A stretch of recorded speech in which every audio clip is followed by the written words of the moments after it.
उनको वैसे भी अपने पैतृक गांव गए हुए 2 बरस हो चुके थे। पिता की मृत्यु के बाद विशाल और दीप्ति ने अपने पिता के पैतृक घर जाकर उनकी जायदाद और संपत्ति बेचने का निर्णय लिया। परिवार के लिए पिछले 2 वर्ष बहुत ही कठिन और दुखदायी रहे थे। कैंसर के कारण पिता की मृत्यु हो गई थी। उनके पिता ही विशाल और दीप्ति के लिए ऊर्जा और शक्ति का स्रोत हुआ करते थे। उनके जीवन की रेखा हुआ करते थे और मृत्यु के बाद उनके बिना उन दोनों का जीवन तो जैसे अधूरा ही हो गया था। उनकी मां तो तभी चल बसी थी जब वो दोनों बहुत ही छोटे थे। मां की मृत्यु के बाद उनके पिता ने ही उन दोनों को बहुत प्यार से पाला और पढ़ा लिखाकर बड़ा किया था। वो पिता तो थे ही, एक बहुत अच्छे दोस्त भी थे।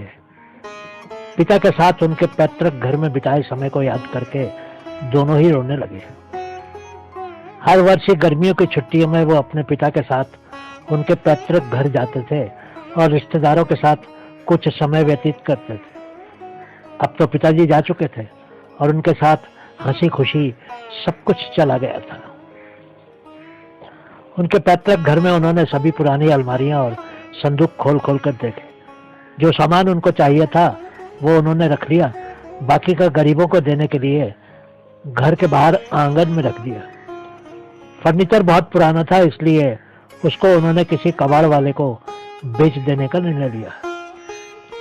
एक कमरे में एक कोने में विशाल को एक बहुत पुराना बड़ा संदूक दिखा।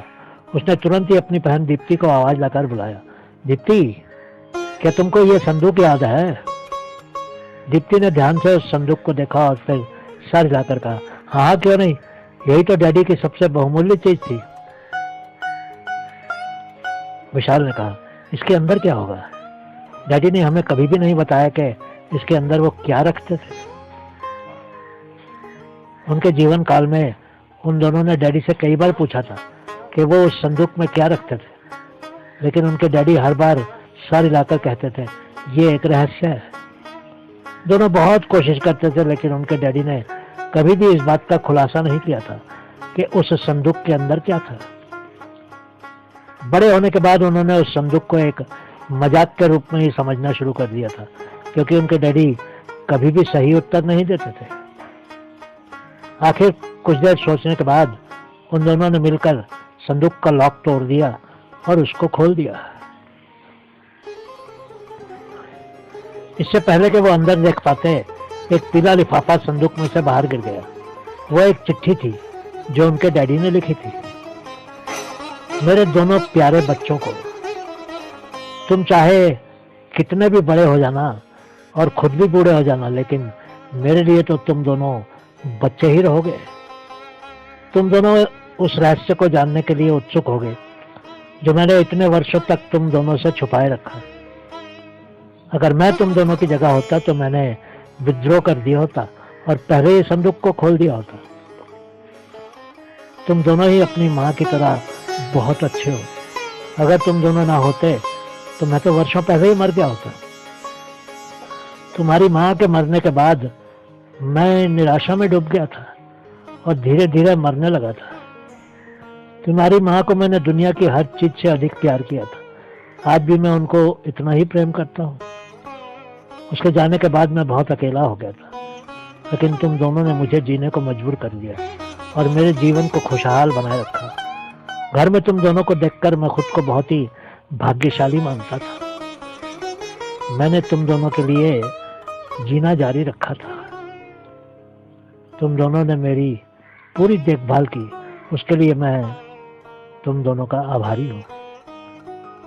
तुमने मुझे तुम्हारी माँ की कमी कभी भी महसूस नहीं होने दी और कभी भी ये आभास नहीं करवाया कि मैं तुम पर बोझ बन गया था।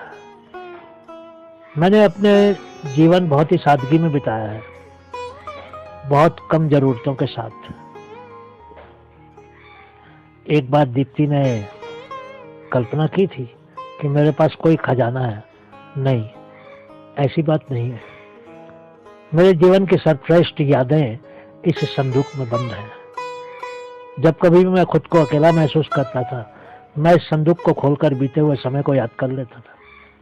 वो बीते हुए क्षण मेरे लिए बहुत महत्वपूर्ण है, पर शायद तुम दोनों के लिए ना हो, इसलिए मैंने कभी भी तुम दोनों को इस संदूक के बारे में नहीं बताया था। जब तुम इस चिट्ठी को पढ़ रहे होगे या संदूक खोल रहे होगे, मैं इस दुनिया से जा चुका हूँगा। जो गलतियां मैंने जीवन में की हैं, उनको तुम मत दोहराना। हर नई गलती से कुछ सीखना। इस संदूक में तुमको मेरी यादें मिलेंगी, जो तुमको शायद बहुत कुछ सिखा सकती है। बहुत प्यार करने वाला तुम्हारा डैडी। दीप्ति और विशाल एक दूसरे के गले लगकर आंसू बहाने लगे और अपने डैडी को याद करने लगे। संदूक के अंदर रखी हुई चीजों ने दोनों को हैरान कर दिया। दोनों आंसू भी बहाते रहे, लेकिन बीच बीच में हंसते भी रहे।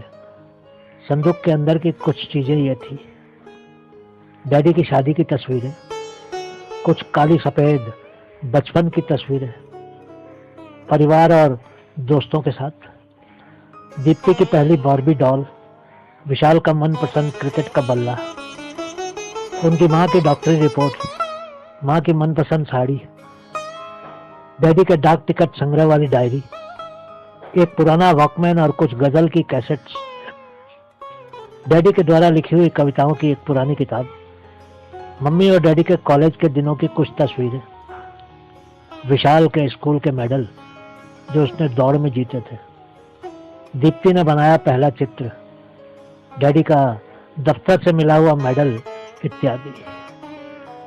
दीप्ति और विशाल उस सामान को देखकर एक बात तो समझ गए थे कि भले ही उनके डैडी इस दुनिया से खाली हाथ गए थे, लेकिन वो सच में खाली हाथ नहीं गए थे। बहुत बहुत शुक्रिया।